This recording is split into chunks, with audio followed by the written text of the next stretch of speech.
dalam dan konflik yang datang dari luar. Apa kira-kira konflik ini? Yang pertama secara internal ya Bapak Ibu, kita harus tahu ini supaya kita mengerti dan memahami apa tujuan kita sebagai orang percaya hidup dalam dunia ini. Di jemaat di Korintus itu terjadi pertengkaran di antara anggota jemaat, termasuk juga para pelayan Tuhan. Kemudian ada penyalahgunaan kebebasan. Anggota gereja menggunakan kebebasan mereka dalam Kristus untuk melakukan dosa.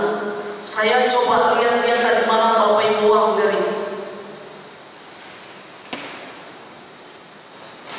Kita tahu kota Korintus itu adalah kota yang cukup ramai ya, banyak dikunjungi orang. Maka dengan demikian saya kasih contoh dulu, Dentena itu boleh dibilang belum ada virus-virusnya. Tapi setelah terjadi kerusuhan, banyak orang datang di kota Dentena, saya kaget. Saya waktu ikut rapat pemuda klasis, ini perkumpulan pemuda waktu itu. Anak sekolah suka cari om-om karena desakan kehidupan, kebutuhan. Yang di Korintus lain, yang terjadi adalah seorang anak itu dianggap bukan apa-apa tidur dengan istri ayahnya. Ngeri. Lalu Bapak Ibu yang dikasih Tuhan, harusnya gereja yang ada di Korintus ini dengan melihat kehidupan di luar sana, harusnya mereka bisa mempengaruhi itu. Tapi yang terjadi, mereka justru terkontaminasi dengan praktek-praktek ini. Bahkan Paulus dengan tegas mengatakan percampuran hawa nafsu dan sebagainya. Ada juga kesalahpahaman tentang karunia Roh Kudus. Masalah pernikahan dan perceraian. Lalu apa sih kesulitan eksternalnya? Terjadi penganiayaan dari luar. Gereja Korintus menghadapi penganiayaan dari orang-orang yang tidak mengenal Tuhan. Mereka juga mengalami krisis ekonomi. Kemudian gereja Korintus dipengaruhi oleh budaya yang tadi saya bilang. Praktek hidup bebas itu mempengaruhi.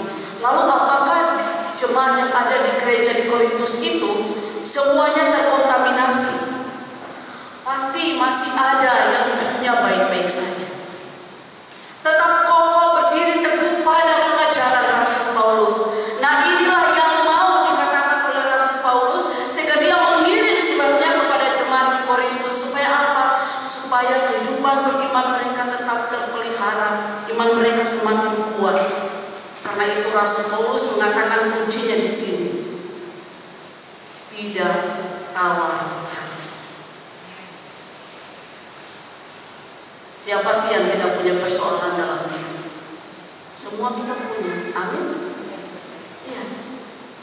Sakoya posisi Maria persoalan. Persoalan anak didik, persoalan keluarga dan sebagainya. Tapi inilah yang hebatnya mau disampaikan oleh Rasul Paulus. Saya ingin kita membawa pulang ini supaya kita tidak tawar hati. Bapak Ibu, kenapa sih Paulus bilang jangan tawar hati? Kita lihat ya, mengenai tawar hati. Apa itu tawar hati? Ada yang bisa sedikit memberikan deskripsi tawar hati?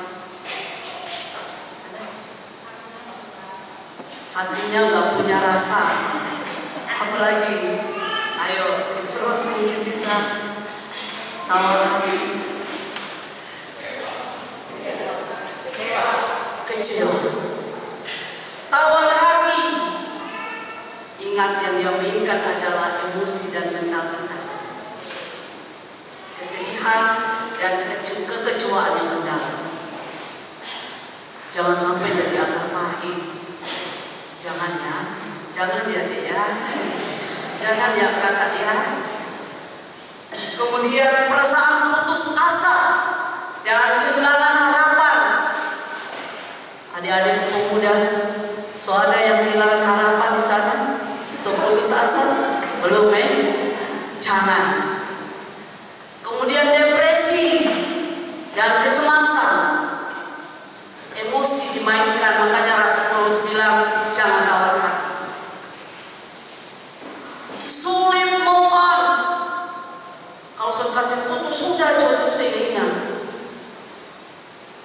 Yusuf yang omongan. Kalau saya kasih putus saja. Masih banyak di sana terkasih yang dibuat. Lalu kemudian Bapak Ibu, ini sudah pasti akan mempengaruhi tentang hubungan sosial. Bayangkan itu ya, hubungan menjadi retak, memadam, tidak baik. Kemudian kehilangan kepercayaan dari orang lain. Oh ini yang merana-merana meriup. Kalau saya begitu, saya tinggal di hutan kalau saya percaya sama kita. Buat apa hidup di dunia ini? Tapi jangan juga. Ya, kemudian Bapak Ibu dikatakan sulit membangun hubungan baru. Selalu terjadi konflik dengan orang lain. Ini bahayanya tawar hati. Makanya Paulus bilang jangan tawar hati, yang penting jangan tawar hati. Maria Glory jangan tawar hati. Ibu Siti Toran jangan tawar hati. Ya, majelis jemaat jangan tawar hati. Penderitaan, masalah memang akan terjadi. Karena orang yang tawar hati, Bapak Ibu, kekuatannya kecil. Kodi-kodi mungkin lebih masuk kekuatan Elka. Kecil, orang yang tawar hati itu kekuatannya kecil, sehingga dikasih sedikit saja so marah juga katanya.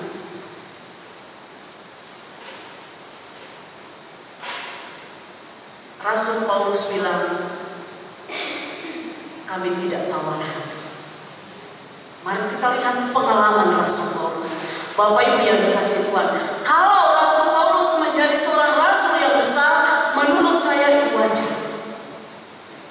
Karena untuk masuk melakukan pelayanan itu, apa yang terjadi? Dia dikirim oleh Allah. Pintunya adalah penderitaan. Kalian tahu apa yang terjadi? Bayangkan sebelum dia bertobat, ya Saulus tidak apa-apa, kekuatannya ada, matanya sempurna. Tiba-tiba kejadian di Damaskus, dia harus menjadi buta. Dan apa yang terjadi? Apakah Paulus memberontak, marah? Ya pasti. Tapi itu tidak terjadi begitu lama. Karena apa? Dia mencari jalan keluar yang tepat. Tuhan Yesus yang dia aniaya itu yang menyadarkan Rasul Paulus. Dan ketika dia sudah menjadi rasul, dalam pelayanannya Bapak Ibu, tidak apa. Tidak. Banyak tantangannya. Dia dipanggil pulang. Pelayanannya disaksikan banyak orang. Masa iya seorang yang punya menganiaya Tuhan Yesus kok bisa mengajarkan tentang Yesus? Itu dari dalam. Dari luar, oh banyak yang cari-cari dia membunuh. Bayangkan seorang tokoh besar yang punya mau membunuh orang percaya. Apakah Paulus menyerang? Tidak. Paulus kemana? Dia tidak mencari jalan keluar dari persoalan hidupnya dengan mencari orang-orang yang sudah pernah berjasa atau Paulus pernah berjasa dalam hidupnya. Tidak.